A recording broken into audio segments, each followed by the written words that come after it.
الحمدللہ الحمدللہ رب العالمین، الصلاۃ والسلام علی ختم المرسلین شفیعنا و نبینا و مولانا محمد صلی اللہ علیہ وسلم وعلی آلہ وصحبہ اجمعین۔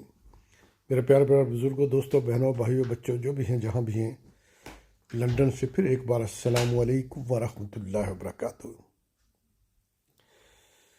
دیکھیں، حکومتیں جو چلتی ہیں اس کے لیے فائنانشیل ہیلپ کی بڑی ضرورت ہوا کرتی ہے۔ فائنانشیل ہیلپ کو حاصل کرنے کے لیے مختلف طریقے، مختلف ذرائع جو ہیں وہ استعمال کیے جاتے ہیں۔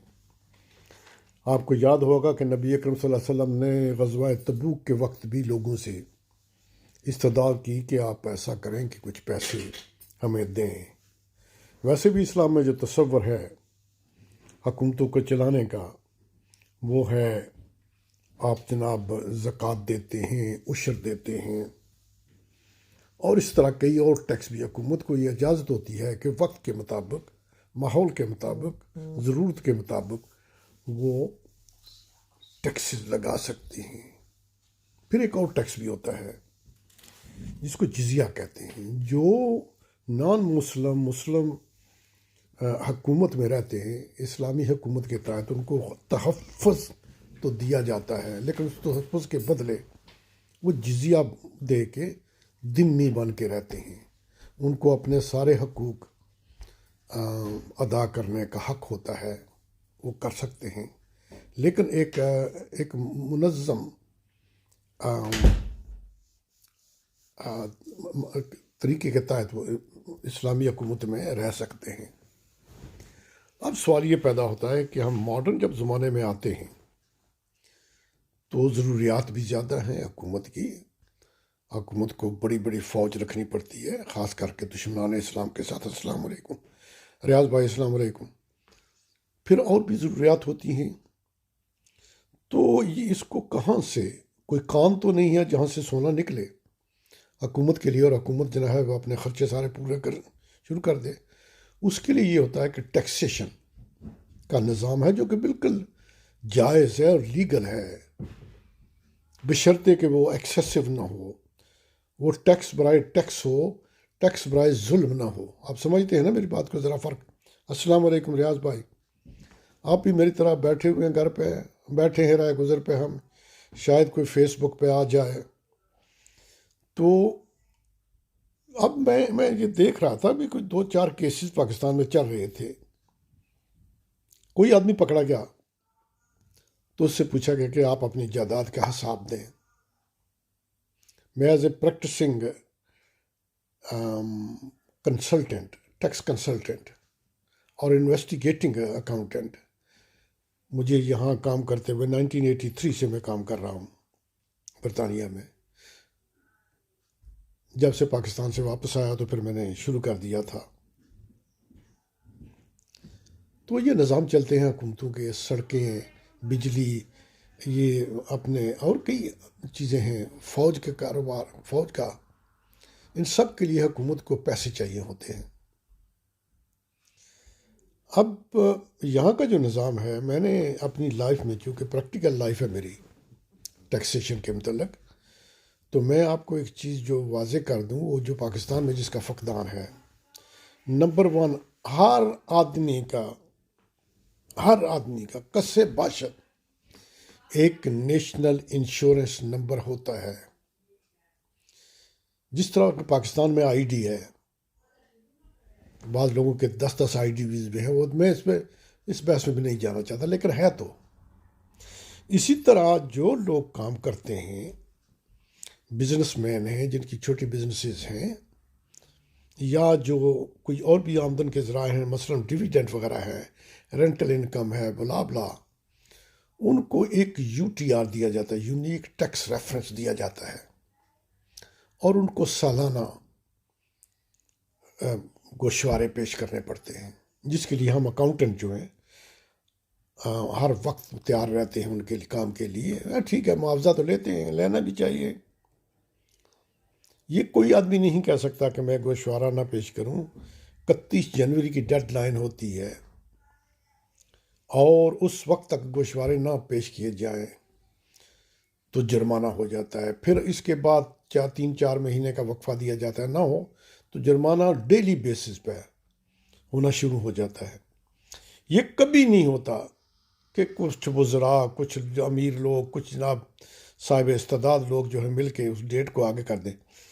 میری 60 سالہ زندگی میں ایک بار یہاں اس بار کورونا کی وجہ سے ٹیکس ریٹرن کی ڈیٹ جو ہے 1 مہینہ آگے بڑھا دی گئی تھی، وگرنہ کبھی ایسا نہیں ہوا.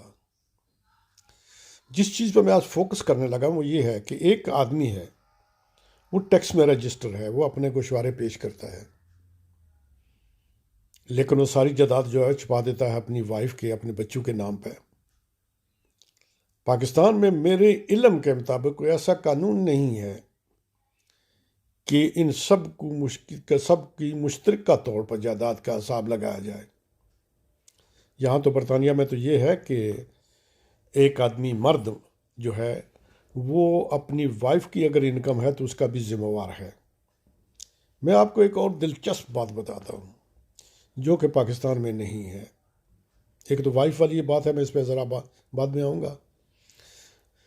آپ اگر برطانیہ میں رہ رہے ہیں تو آپ کی انکم کسی طریقے سے بھی برطانیہ میں ہو یا برطانیہ کے باہر ہو، آپ اس کے ذمہ وار ہیں اور اس پر ٹیکس دینا پڑتا ہے. خواہ وہ ٹمبکٹو میں ہو، خواہ امریکہ میں، افریقہ میں ہو، ایشیا میں، کسی جگہ بھی آپ کی انکم ہے.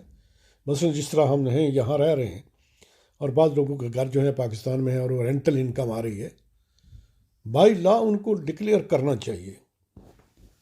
اور دوسری پوزیشن یہ ہے، اس کے برعکس یہ ہے کہ کوئی آدمی جو برطانیہ میں مقیم نہیں ہے، آرڈنری ریزیڈنٹ نہیں ہے، لیکن اس کی انکم یہاں ہے.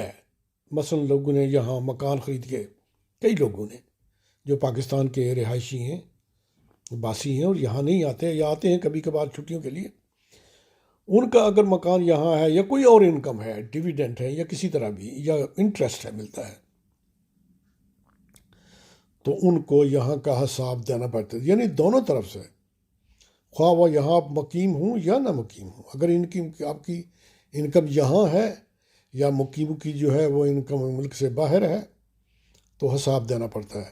اور پھر خاوند بیوی کی انکم کا اس سے خاوند سے پوچھا جا سکتا ہے کہ آپ کی بیوی نے یہ جائیدادیں جو ہیں یا کس طرح بنائی، یا جو بینک میں یہ پیسے ہیں کہاں سے آئے، یا ڈیویڈنڈ کہاں سے آئے، یہ موٹر گاڑیاں کہاں سے آئیں، یہ مکان کہاں سے خریدے.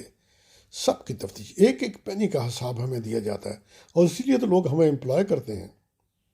اور ہمارے میں کیا خوبی ہے، ہم لوگوں کی ہیلپ کرتے ہیں تو اس کی فیس لیتے ہیں. الحمدللہ الحمدللہ الحمدللہ، شکر ہے حکومت نے ایسے قانون بنائے ہیں کہ ہمارا بھی ذریعہ روزی کا جو ہے وہ نکل آیا ہے. تو میں ان چیزوں پہ جو پاکستان میں لوگ کہتے ہیں کہ، اور پھر یہ ہے کہ میں جب پاکستان میں تھا میں نے سنا ہے ایک بینک مینیجر سے، پتہ نہیں ابھی تک وہ ہے، یہ 5-6-7 سال پہلے کی بات ہے، وہ یہ کہنے لگے کہ حکومت جو CBR ہے آپ کی، وہ یہ چاہتی تھی کہ لوگوں کے جو بینک اکاؤنٹ ہیں اس تک ان کی دسترس ہو، لیکن حکومت نے جناب وہ منع کر دیا. عجیب سی بات ہے. اسی لیے تو ملک پراسپر نہیں ہو رہے ہیں. یقین کریں اگر پاکستان میں ہر آدمی اسی طرح ٹیکس دے جس طرح ہم یورپ میں یا امریکہ میں دیتے ہیں، تو اب پاکستان اگر مقابلہ نہ کر سکے یورپین کنٹری کا تو بہت نزدیک آ سکتا ہے. لیکن وہاں کو نہیں دیتا. یہ منشاز، یہ ملک ریاض اور یہ جتنے بھی لوگ ہیں، کھربوں کی جائیداد ہے، اربوں کی نہیں، کھربوں کی جائیداد ہے. کیا یہ پاکستان میں یہ ٹیکس دیتے ہیں؟ میرا اندازہ ہے، میں غلط بھی ہو سکتا ہوں، میرا اندازہ ہے کہ وہ نہیں دیتے. اگر دیتے ہو تو ملک جو ہے اس وقت کئی جگہ پہ پہنچ چکا ہوتا اور اس کی فلاح اور بہبود میں ہم کسی ملک سے پیچھے نہ رہتے. تو یہ تھوڑی سی گزارشات کرنی تھی. تھوڑا سا میں نے کہا کہ بعض لوگوں کے خیال میں یہ بات ہے کہ اگر بیوی کی انکم ہے تو وہ ذمہ وار کوئی اور خاوند ذمہ وار نہیں ہے. ہمیں تو جناب جب کوئی انویسٹیگیشن ہو جاتی ہے تو چونکہ میں نے عرض کیا کہ میں نے اسپیشلٹی کی تھی انویسٹیگیشن میں، تو ہمیں تو جناب ایک ایک پینی کا، بچوں کا بھی، 18 سال سے نیچے بچوں کا بھی، اور اگر 18 سے اوپر ہو گئے ہیں اور ابھی تک یونیورسٹی میں ہیں تو حکومت پوچھ سکتی ہے کہ اگر یونیورسٹی میں ہے تو اتنا بینک بیلنس کہاں سے آیا ہے. کوئی آدمی اسکیپ نہیں ہو سکتا. ہاں، یہ مانا کہ کبھی ایک دو کچھ نہ کچھ تو سلپ ہو جاتے ہیں. خالد جاوید صاحب السلام علیکم. گڈ مارننگ نہیں، السلام علیکم.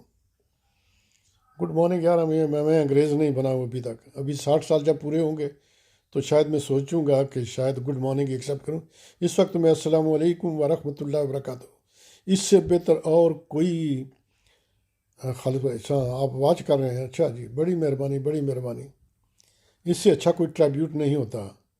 اس سلام میں سب چیزیں پنہاں ہیں جو ایک آدمی دوسرے کے لیے جناب دعا دے سکتا ہے، اس میں ہے. اسی پہ اکتفا کرتا ہوں. اگر کوئی اور بات سمجھ میں آئی تو میں انشاءاللہ پھر دوبارہ حاضر ہوں گا.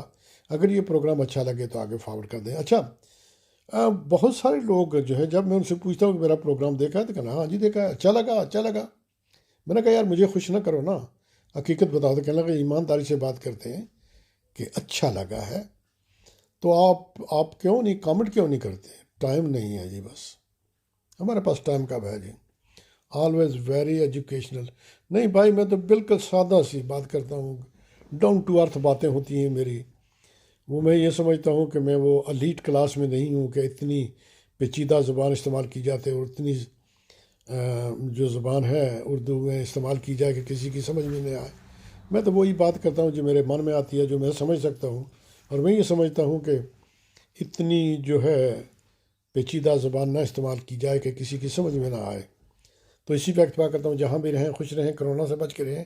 السلام علیکم ورحمۃ اللہ وبرکاتہ.